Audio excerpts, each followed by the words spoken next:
नमस्कार दोस्तों, स्वागत है आपका अपने YouTube चैनल एजुकेशन सतगुरु में।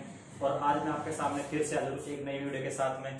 जैसा कि आपको पता ही है, हम आपके साथ में शेयर कर रहे हैं पूरा फुल कोर्स मैथमेटिक्स का। और आज उसी को आगे बढ़ाते हुए हम आज आपके सामने नया चैप्टर लेके आए हैं, प्रॉफिट एंड लॉस, यानी कि लाभ और हानि। आज हम इस टॉपिक के बारे में डिस्कस करेंगे और बड़े ध्यान से समझेंगे इस टॉपिक को, क्वेश्चन कैसे सोल्व करते हैं और हम एग्जाम में क्या ट्रिक यूज करके एग्जाम में अपना टाइम बचा सकते हैं इस क्वेश्चन को सोल्व करने के लिए। चलिए शुरू करते हैं वीडियो को। तो आपको पता होगा प्रॉफिट एंड लॉस यानी कि लाभ और हानि। जब कोई वस्तु खरीदी जाती है और खरीदकर उस वस्तु को हम बेचते हैं, तो या तो उस वस्तु पर हमें लाभ होता है और या फिर हानि होती है। तो हमें कब पता चलेगा कि हमें लाभ हुआ है या हानि हुई है? सबसे पहले हम कोई वस्तु खरीदते हैं, जैसे कि हमने कोई वस्तु 100 रुपए में खरीद ली। अब ये वस्तु हमने 100 रुपए में खरीद ली, तो ये वस्तु का क्या हुआ? जिस पर हमने कोई वस्तु खरीदी, ये वस्तु का क्या हुआ? क्रय मूल्य। क्या हुआ? क्रय मूल्य हुआ, यानी कि कॉस्ट प्राइस, सीपी। ठीक है। जिस पर कोई वस्तु खरीदी जाती है, यानी कि जिस पर हम कोई वस्तु खरीद रहे हैं, उसे क्या बोल रहे हैं हम? कॉस्ट प्राइस, यानी कि क्रय मूल्य। अब हमने कोई वस्तु खरीदकर हमने कोई वस्तु 90 रुपए की बेच दी। ठीक, हमने क्या किया? कोई वस्तु 90 रुपए की बेच दी, तो ये क्या हुआ? वस्तु का सेलिंग प्राइस, यानी कि विक्रय मूल्य। क्या हुआ दोस्तों? विक्रय मूल्य। और यहां पर देखिए, आप ध्यान दीजिए, अगर आपको एक कोई चीज नोटिस होगी, यानी कि जो सीपी है हमारा, वो एसपी से क्या है? कम है। यानी कि हमने कोई वस्तु 100 रुपए में लेकर के 90 रुपए में बेच दी, तो यहां हमें क्या हुआ? हानि हुई। कितने की?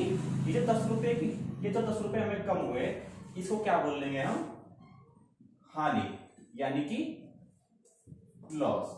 ठीक।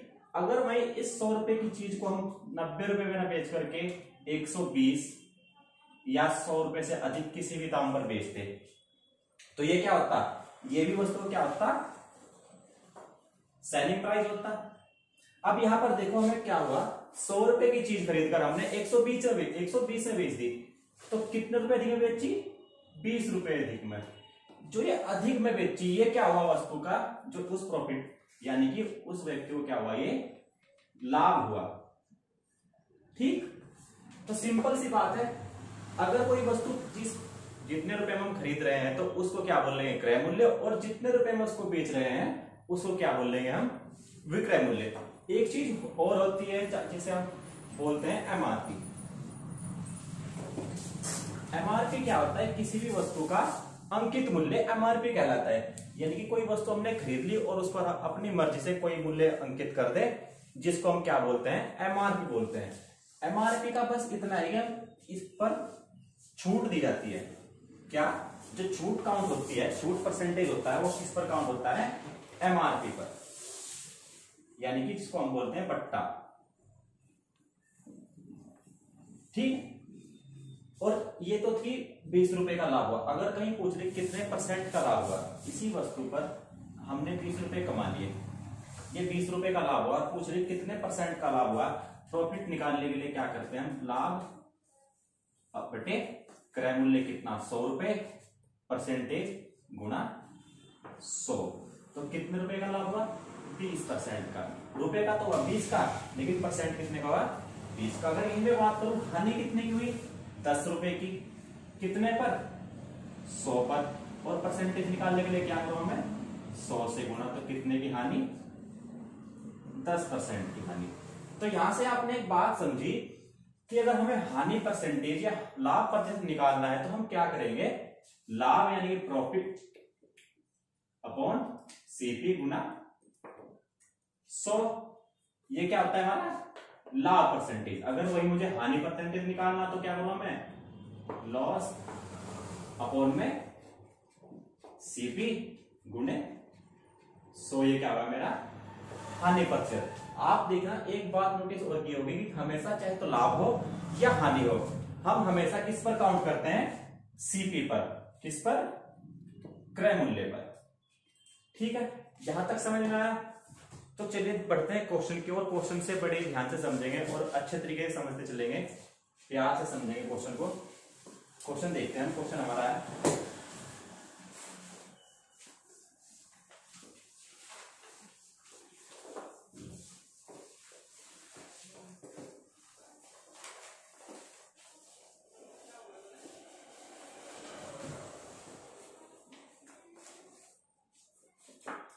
है कि हमने कोई वस्तु, कोई व्यक्ति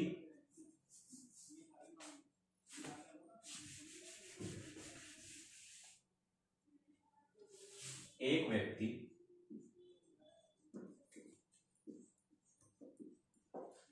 एक वस्तु को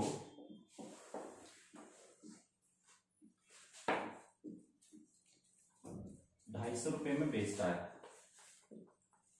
क्या करता है? बेचता है। और 25% का लाभ कमाता है। तो वस्तु का क्रय मूल्य ज्ञात कीजिए। क्या ज्ञात करना? क्रय मूल्य। बड़े ही ध्यान से समझें क्वेश्चन कहना क्या चाह रहा है। उसने दिया है कि एक व्यक्ति एक वस्तु को ₹250 में बेचता है। कितने में बेचता है? ₹250 में। और कितने रुपए का लाभ अर्जित करता है? 25% का लाभ कमाता है। तो सबसे पहले देखेंगे हमने क्या करना है।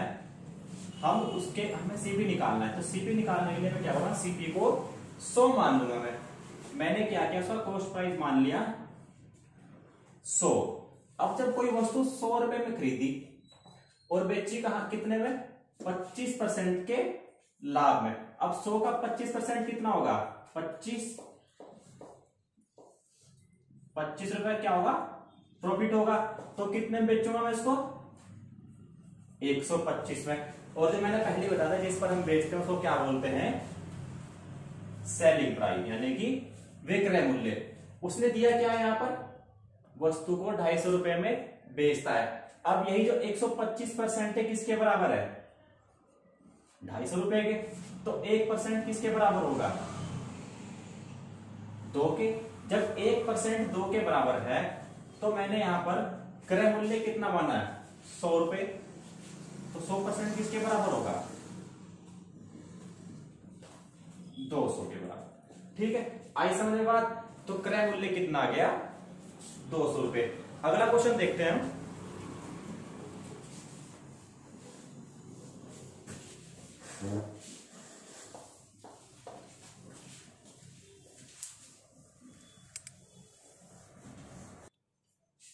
तो अगला क्वेश्चन है हमारा कि एक व्यक्ति किसी वस्तु को ₹270 में बेचने पर 10% की हानि होती है।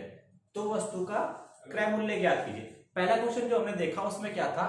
उसे बेचने पर लाभ हो रहा था। और इस क्वेश्चन में क्या है? 10% की हानि हो रही है। तो यहां भी हम क्या करेंगे? सीपी को क्या मान लेंगे? 100 मान लेंगे। अब जब मैंने सीपी को 100 माना, क्रय मूल्य को मैंने 100 मान लिया। अब 10% की हानि पर कोई व्यक्ति किस चीज को बेचेगा? ₹100 की खरीद कर मुझे 10% की हानि पर इस चीजों को बेचेगा। तो कितने में बेचेगा? ₹90 में। ठीक है, यानी कि ये मेरा क्या आ गया? यहाँ पर सेलिंग प्राइस आ गया। अब ये 90 ही क्या है? 270 के बराबर है, क्योंकि उसने बोला है कि किसी वस्तु को 270 में बेचने पर। जब 270 में बेची इसका मतलब 90 में बेची। 90 का मान क्या होगा? 270। जब 90.270 के बराबर है तो एक कितने के बराबर होगा? 3 के बराबर। ठीक है, जब 1.3 का आ गया, मैंने सीपी क्या माना है? 100। तो 100 पॉइंट किसके बराबर होंगे? 300 के। तो यहां से मैं कह सकता हूं कि जो क्रय मूल्य यानी कि कॉस्ट प्राइस क्या आ गया? क्रय मूल्य आ गया ₹300। ठीक है दोस्तों, यहां तक आपकी बात समझ में आई होगी? क्लियर? ये क्वेश्चन बहुत सिंपल तरीके से हमने जो किए, ये बहुत छोटे क्वेश्चन थे जो कि एग्जाम में नहीं पूछे जाते। इनका सिर्फ मतलब ये था आपको बताने का, ताकि आपको समझ में आ जाए क्रय मूल्य हम कैसे निकालते हैं और विक्रय मूल्य क्या होता है। तो आई होप इससे आपको समझ में आया क्रय मूल्य क्या होता है, सेलिंग प्राइस, और विक्रय मूल्य क्या होता है, प्रॉफिट कैसे निकालते हैं, परसेंटेज, कितना % का प्रॉफिट हुआ वो हमने पहले आपको बता दिया। तो सीधे बढ़ते हैं क्वेश्चन की ओर जो कि एग्जाम में पूछे जाते हैं। हम अब क्वेश्चन जो करने वाले हैं वो सीधे एग्जाम में आते हैं आपको। अगला क्वेश्चन देखते हैं। हमारा अगला क्वेश्चन है टाइप फर्स्ट, जो कि एग्जाम में अक्सर पूछे जाते हैं। टाइप फर्स्ट क्वेश्चन है कि ए किसी वस्तु को 20% के लाभ पर बी को बेचता है। कितने परसेंट के लाभ पर? 20% के लाभ पर। बी उसी वस्तु को 25% के लाभ पर सी को बेचता है। यदि सी वस्तु को 225 रुपए में खरीदता है, कितने रुपए में? 225 रुपए में खरीदता है, तो ए ने वस्तु को कितने रुपए में खरीदा होगा? ठीक है, तो क्वेश्चन को बड़े ध्यान से समझेंगे और देखेंगे कि सोल्व कैसे करते हैं। बहुत ही प्यारा मेथड है। हमने क्या किया, ए ने बी को बेची वस्तु, यानी कि अगर कितने परसेंट के लाभ पर? 20% के। अब 20% की फ्रैक्शन क्या होती है? 20% की फ्रैक्शन होती है 1/5। अगर आपने परसेंटेज की वीडियो देखी होगी तो वहां मैंने बताया कि 20% की फ्रैक्शन 1/5 होती है। और इसका मतलब क्या है कि 5 रुपए की कोई वस्तु 1 रुपए यानी कि 6 में बेची गई। ठीक है, तो अगर ए ने कोई वस्तु 5 में खरीदी होगी और 20% के लाभ पर 5 का 20% कितना होता है? 1। वो किसे बेच दी? 6 को, 6 रुपए में बी को बेच दी। ठीक है, अब बी ने क्या किया, उसी वस्तु को 25% के लाभ पर सी को बेच दिया। ठीक, बी ने क्या किया, 25% के लाभ पर कितने? 25%। और 25% की फ्रैक्शन क्या होती है? 1/4। अगर बी ने वो वस्तु 4 में खरीदी होगी तो सी को कितने में बेची होगी उसने? 4 का 25% कितना होता है? 1, यानी कि 5 रुपए में। अब हम क्या करेंगे, इनकी आपस में मल्टीप्लाई और इनकी आपस में मल्टीप्लाई। 5 चौके 20 और ये 30 आ गया। ठीक, तो ये जो आता है हमारा ये रेशो निकल के आया। ये किसका रेशो निकल के आया? ए और बी, ए और सी के कॉस्ट प्राइस का। यानी कि जितने में अगर ए ने 20 रुपए में खरीदी है कोई वस्तु, तो सी ने कितने में खरीदी होगी वस्तु? 30 रुपए में। अगर ए ने कोई वस्तु 20 में खरीदी है तो वही वस्तु सी ने 30 रुपए में खरीदी होगी। यहाँ किसका कॉस्ट प्राइस दिया हुआ है?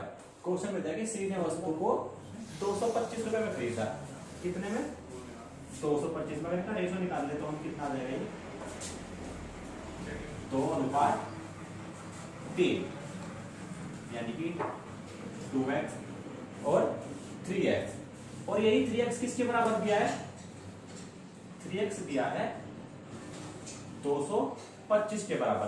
तो 1x किसके बराबर होगा यहाँ पर? 3 से काटा 7 बार और 3 पंजे 15, यानी कि 1x आ गया हमारा 75 के बराबर। जब 1x 75 के आ गया तो यहाँ पर पी का ए ने कितने में खरीदी है वस्तु? 2x में। उसने पूछा कि ए ने वस्तु को कितने रुपए में खरीदा होगा। ए ने हमारे साथ से कितना खरीदा है? 2x का। तो 2x की वैल्यू कितनी होगी? 75 इंटू 2 बराबर 150 रुपए। तो आंसर क्या है हमारा? 150 रुपए। ठीक है, ये जो रेशो हमारा कैलकुलेशन करने के बाद जो रेशो निकल के आता है वो ए और सी के कॉस्ट प्राइस यानी कि क्रय मूल्य का निकल के आता है। और यहाँ पर रेशो निकल के आ गया हमारा 2:3। क्वेश्चन दिया किसका था? सी का। और सी का हमारे हिसाब से कितना है? 3। तो 3x बराबर किसके होगा? 225 के। जब 3x 225 के बराबर है तो 2x बराबर किसके होगा? 150 रुपए के बराबर। ठीक है, यहां तक बात समझ में आई। अगला क्वेश्चन देखते हैं। अगला क्वेश्चन हमारा उसी टाइप का है, क्वेश्चन नंबर 2। किसी वस्तु को किसी वस्तु को 30% के लाभ पर बी को बेचता है और बी उसी वस्तु को 20% की हानि पर सी को बेचता है। यदि सी ने वस्तु को 250 रुपए में खरीदा हो, कितने में? 520 में खरीदा हो, तो ए ने वस्तु को कितने रुपए में खरीदा होगा? ठीक है, बड़े ध्यान से करेंगे। जैसे पहले समझा था क्वेश्चन को, ऐसे ही हमने क्या किया, ये ए है और ये बी है। अब ए ने 30% के लाभ पर बेचा। 30% की फ्रैक्शन होती है हमारी 3/10। क्यों? क्योंकि अगर आपको 10% की फ्रैक्शन पता होगा, 10% की फ्रैक्शन होती है हमारी 1/10। तो जब 10% की फ्रैक्शन 1/10 है तो 30% की कितनी होगी 3/10। और प्रॉफिट की बात है यानी कि 10 पर 3 का प्रॉफिट। अगर ए ने कोई वस्तु 10 रुपए में खरीदी होगी यानी कि ए का अगर सीपी 10 होगा तो बी ने उसी वस्तु कितने रुपए में खरीदा होगा, इसने कितने बेच दिया होगा इसको, 10 का 30% कितना 3 यानी कि 13 में। ठीक है, यहां तक बात समझ में आई आपकी। अब उसने क्या किया, ये बी ने वस्तु को सी को 20% की हानि पर बेच दिया। बी ने क्या किया, वस्तु को सी को 10% की हानि पर बेच दिया और 10% की फ्रैक्शन है हमारी, सॉरी 20%। 20% की फ्रैक्शन होती है 1/5। यानी कि अगर बी ने कोई वस्तु 5 रुपए में खरीदी होगी और 20% की हानि का मतलब है 5 का 20% कितना 1, तो यानी कि -1।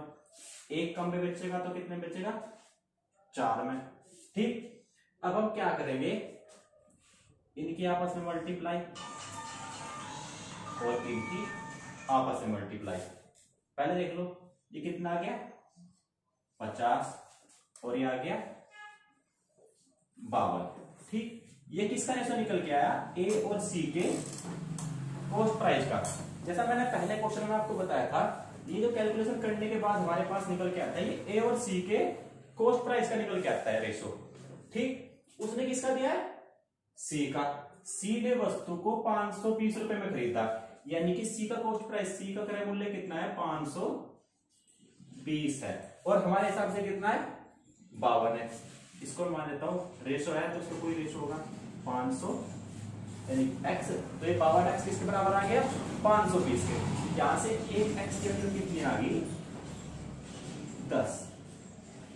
ठीक, और वही ए का कितना निकल गया था हमारा 50। उसने पूछा किसका है, ए ने वस्तु को कितने रुपए में खरीदा होगा, तो ए ने कितने में खरीदा है 50x में, तो 50x की वैल्यू कितनी होगी 50 गुणे 10 यानी कि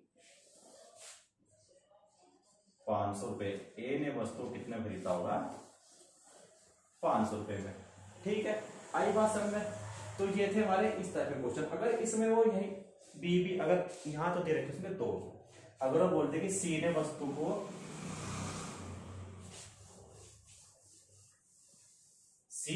कोई परसेंट के लाभ पर सी वस्तु को 10% के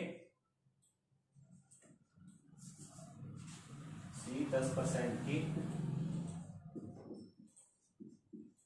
लाभ पर डी को बेचता है, इसे डी को बेचता है, तब हम क्या करते, तब एक लाइन हमारी और बढ़ जाती है। यहां पर हम क्या करते फिर 10% के लाभ पर बेचता है, इसका मतलब क्या है 10% के लाभ पर 10% की फ्रैक्शन कितनी 1/10। और अगर ये सी 10 होता तो ये कितना रहता 11D। और इनकी जो मल्टीप्लाई करने के बाद हमारे पास रेशो निकल के आता है वो किसका आता है फिर से ए और डी का। यानी कि जो कैलकुलेशन करने के बाद हमारे पास रेशो निकल के आता है वो पहले का और बाद में क्रय मूल्य का रेशो निकल के आता है। आई बात समझ में। तो चलते अगला क्वेश्चन देखते हैं।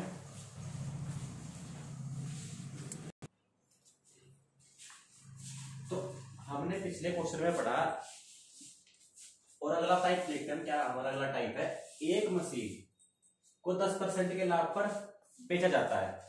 एक मशीन को 10% के लाभ पर बेचा जाता है, यदि मशीन को 120 रुपए कम में बेचा जाता तो 20% की हानि होती। मशीन का क्रय मूल्य ज्ञात कीजिए। तो इस तरह क्वेश्चन को सोल्व करने के कई तरीके हैं, हम दोनों तीनों तरीकों के बारे में बात करेंगे। तो सबसे पहले हम फॉर्मूला देखते हैं इस क्वेश्चन को करने का। फॉर्मूला क्या है, अगर हम फॉर्मूला बेस कैसे करते हैं, इस क्वेश्चन को करने का फॉर्मूला होता है जो क्रय मूल्य होता है हमारा, क्रय मूल्य के लिए डायरेक्ट फॉर्मूला क्या है, रुपए का अंतर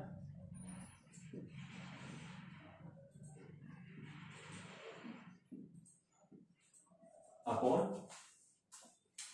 लाभ प्लस हानि इंटू 100। तो अगर इस फॉर्मूले की बात करो तो रुपए का अंतर कितना है हमारे पास 120 रुपए कम। ये जो उसने बोला है 120 रुपए कम में बेचता, यही क्या है हमारा रुपए का अंतर है। और लाभ क्या है हमारा 10% और हानि क्या है 20%। ठीक है, तो रखते हैं इसमें 120 रुपए, लाभ 10% प्लस हानि कितनी, हानि 20% इंटू 100, ये आ गया हमारा 120 बटे 30 100, 1 0 से 1 0 कैंसिल, ये कितना गया 4, तो आ गया हमारा 400 रुपये। तो वस्तु का क्रय मूल्य कितना गया हमारा 400 रुपये। ठीक, अगर मैं फॉर्मूले से करूं तो ऐसे करूंगा, इस तरह क्वेश्चन को मैं सॉल्व करने के लिए ये फॉर्मूला याद रखना होगा। तो इस फॉर्मूले से हम क्वेश्चन को कैसे करेंगे, रुपए का अंतर कितना 120 रुपए, लाभ प्लस हानि इंटू 100। अब देखते हैं इसको दूसरे तरीके से कैसे करते हैं।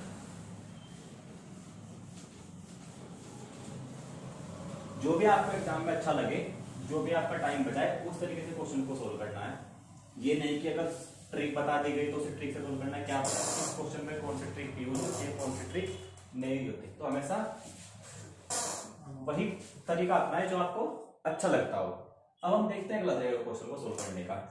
मैंने सीपी को क्या मान लिया, मशीन का मूल्य मान लिया मैंने 100 रुपए है। हमेशा मैं 100 ही क्यों मान रहा हूं, क्योंकि 100 रुपए पे कैलकुलेशन करने में आसानी होती है। आपने देखा होगा पिछले 2-3 जो क्वेश्चन किए सभी में मैंने क्या माना 100 माना है। तो 100 में क्वेश्चन परसेंटेज निकालने के लिए 20 और 12, इसका 10% भी मैं आराम से निकाल सकता हूं और इसका 20% भी आराम से निकाल सकता हूं। तो इसलिए मैंने क्वेश्चन को क्रय मूल्य क्या मानता हूं, हमेशा 100। जरूर नहीं कि हमेशा हम 100 ही मान लेंगे, वो डिपेंड करता है क्वेश्चन की कैलकुलेशन क्या है, उसने क्या पूछा है। तो जिस तरह से वो हमें ये परसेंटेज देगा उसी हिसाब से हम उसका क्रय मूल्य या विक्रय मूल्य को मान लेंगे। तो मैं यहाँ क्या मान रहा हूँ, क्रय मूल्य 100 मान लिया। पहली कंडीशन क्या दी है उसने कि मशीन को 10% के लाभ पर बेचा गया। अब 100 रुपए पर 10% का लाभ कितना होगा 10 रुपए अधिक, यानी कि 110 रुपए में बेच दूंगा मैं। ये क्या हो गया मेरा जो SP1 यानी कि पहला सेलिंग प्राइस। ठीक, अब उसने क्या कहा, दूसरी कंडीशन दी थी कि 20% की हानि पर बेचा जाता है। दूसरी कंडीशन दी कि SP2 होगा जो हमारा सेलिंग प्राइस 2 होगा, दूसरे वाला सेलिंग प्राइस क्या होगा 20% की हानि।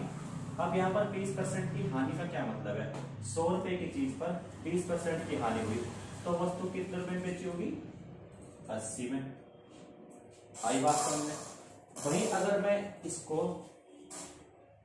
यहाँ डिफरेंस कितने का, पहले की अपेक्षा मैंने कितने रुपए कम में बेची 110 में से 80 गए कितने 30। क्या यही 30 120 के बराबर है, क्योंकि उसने कहा है 120 रुपए कम में बेचता, लेकिन मैं यहाँ कितने कम में बेच रहा हूँ पहले की अपेक्षा 30 रुपए कम में। तो यही 30x जो होंगे 120 के बराबर होंगे कि नहीं होंगे, यही 30x 120 के बराबर होंगे तो x बराबर क्या आ जाएगा यहाँ से 4 आ जाएगा। जब x बराबर 4 आ गया, मैंने सीपी क्या माना है 100, तो 100 किसके बराबर होगा 400 के बराबर। तो यहां से क्रय मूल्य कितना आ गया 400। आई बात समझ में। तो ये था हमारा दूसरा तरीका क्वेश्चन को सोल्व करने का। एग्जाम में आपको जो भी अच्छा लगेगा आप उस तरीके से क्वेश्चन को सोल्व कर सकते हैं। ये डिपेंड करता है आप पर कि आपको कौन सा तरीका अच्छा लगा हो। अगला क्वेश्चन देखते हैं, इसी टाइप का नेक्स्ट क्वेश्चन है हमारा। तो उसी टाइप का एक और क्वेश्चन देखते हैं ताकि आपके समझ में और बेहतर आ जाए। हमारा अगला क्वेश्चन है वही सेम टाइप है जो हमने इससे पहले क्वेश्चन किया है, उसी तरह का क्वेश्चन है। उसने कहा कि घड़ी को 30% की हानि पर बेचा जाता है। पहली कंडीशन क्या दी, उसने घड़ी को 30% की हानि पर बेच दिया, और दूसरी कंडीशन उसने दे दी कि यदि घड़ी को 20% के लाभ पर बेचा जाता तो 250 रुपए अधिक प्राप्त होते। ठीक, अगर मैं इसको फॉर्मूले से करने की बात करूं तो क्रय मूल्य मैंने क्या बताया था, क्रय मूल्य का फॉर्मूला बताया था रुपए का अंतर। रुपए का अंतर कितना है यहाँ पर 250। ठीक, और लाभ प्लस हानि, लाभ कितने की है, हानि कितनी की हुई है मैं 30 की, प्लस लाभ कितने का हुआ 20 का, इंटू 100। तो यहां से क्या आ गया हमारा 250 बटे 50 गुणे 100। तो 1 0 से 1 0 कैंसिल, ये 5 बार तो ये आ गया हमारा 500 रुपये। ठीक, घड़े का क्रय मूल्य कितना आ गया, जो घड़े का सीपी निकल गया 500 रुपये निकल गया। आई बात समझ में? तो ये था हमारा फॉर्मूले से करने का तरीका। आप इसको ट्राई करना खुद से ही, जो मैंने ट्रिक आपको बताई थी उससे तक सॉल्व करने का तरीका। तो एक क्वेश्चन और देख लेते हैं जो इसी टाइप का होता है लेकिन इससे थोड़ा अलग होता है। उसमें क्या देता है वो, अगला क्वेश्चन देखते हैं, उसी तरीके से पता चल जाएगा आपको कि क्वेश्चन में क्या डिफरेंस है। तो पिछले क्वेश्चन से थोड़ा सा अलग है इस बार क्वेश्चन। और क्वेश्चन क्या है हमारा कि एक व्यक्ति किसी वस्तु को 20% के लाभ पर बेचता, यदि वह इसे 20% कम में खरीदता और 25% के लाभ पर बेचता तो 75 रुपए कम प्राप्त होते। वस्तु का क्रय मूल्य ज्ञात कीजिए। देखो हमारा क्रय मूल्य का फॉर्मूला क्या था, क्रय मूल्य का फॉर्मूला था रुपए का अंतर बटे लाभ, हानि प्लस लाभ गुणे 100। ये फॉर्मूला क्या मैं इस क्वेश्चन में लगा सकता हूं? बिल्कुल नहीं लगा सकता, क्योंकि यहाँ क्वेश्चन थोड़ा उसने कंडीशन अलग दे दी। उसने क्या कहा कि इस बार वो क्वेश्चन इस बार वस्तु को 20 रुपए कम में 20% कम में भी खरीद रहा है, तो यहाँ ये फॉर्मूला एप्लीकेबल नहीं होता है। जो पहले दो क्वेश्चन कराए मैंने उसमें आप ये फॉर्मूला लगा सकते हैं, लेकिन इस क्वेश्चन में ये फॉर्मूला बिल्कुल नहीं लगा सकते। तो इस क्वेश्चन को सोल्व करने का तरीका क्या है, क्वेश्चन पहले से क्या डिफरेंस है, उसने बोला कि 20% कम में खरीदता, ठीक है ना। तो हम क्या करेंगे, सीपी को हमने मान लिया, मैं वैसे तरह क्या मानता हूं सीपी को 100, तो हमने सीपी को मान लिया 100 है। पहली कंडीशन क्या थी उसने कि 20% के लाभ पर बेचता है। अब 20% के लाभ पर बेचेगा, 100 का 20% 20, तो कितने रुपए में बेच देगा, 120 रुपए में। ये हो गया हमारा SP1 यानी कि पहले वाला विक्रय मूल्य। अब उसने क्या कहा कि वह वस्तु को 20% कम में खरीदता। पहले वस्तु कितने में खरीदी उसने, 100 में। अब इससे 20% कम में खरीदता यानी कि 100 का 20% कितना, 20 कम में खरीदता, तो कितने में खरीदता, 80 रुपए में। तो ये हो गया हमारा CP1 यानी कि कॉस्ट प्राइस दूसरे वाला, ठीक। और 25% के लाभ पर बेचता। यहाँ एक बात ध्यान देने के, 25% का लाभ किस पर होगा, इस पर होगा, ना कि इस वाले 100 रुपए पर, क्योंकि अब हमारा क्रय मूल्य क्या है, 80 रुपए है। तो 80 का 25% कितना होगा, यहां निकाल लेते हैं। 80 का 25% यानी कि 80 का 1/4 20, ठीक है। तो 80 का 25% कितना निकल गया, दिखाई दे रहा, थोड़ा सा लिखो, पूरा दिखाई दे रहा है, उधर लिखो।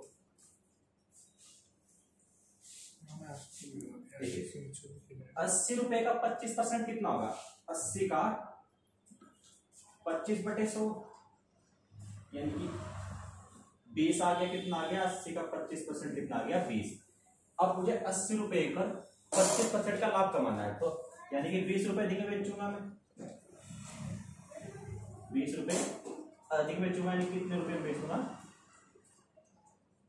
100 रुपए में। क्या हो गया हमारा SP2 यानी कि दूसरे वाला विक्रय मूल्य। अब उसने क्या कहा कि बेचता था 75 रुपए कम प्राप्त होते।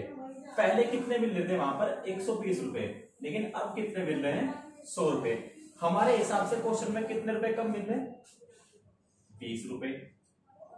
अब यही 20 रुपए किसके बराबर है, 75 के बराबर।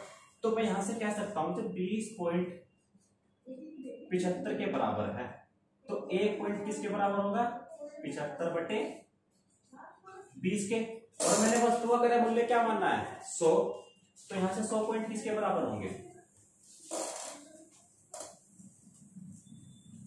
75/20 गुणे 100। ये कितनी बार, 5 बार, 5 की 5 मल्टीप्लाई 25 और 5 यानी कि 375 रुपए। तो यहाँ पर सीपी क्या आ गया हमारा, जो वस्तु का क्रय मूल्य था वो आ गया 375। तो ध्यान देना है, वो क्वेश्चन किस प्रकार से, जैसे मैंने पहला क्वेश्चन कराया तो उसने कंडीशन नहीं दी क्योंकि 20% कम में खरीदता है। अगर वो ये कंडीशन ना देता तब हम बहुत पहले वाला फॉर्मूला लगा के इस क्वेश्चन को सोल्व कर देते हैं। लेकिन अगर ये कंडीशन दे दे इस टाइप क्वेश्चन को हमेशा इस तरीके से सोल्व करते हैं।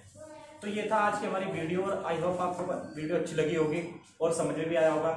अगर आपको जो भी डाउट हो आप हमारे कमेंट बॉक्स में लिख के बता सकते हैं। और अगर आपको वीडियो अच्छी लगी हो तो लाइक करना और हमारे यूट्यूब चैनल एजुकेशन सतगुरु को सब्सक्राइब जरूर करना। धन्यवाद।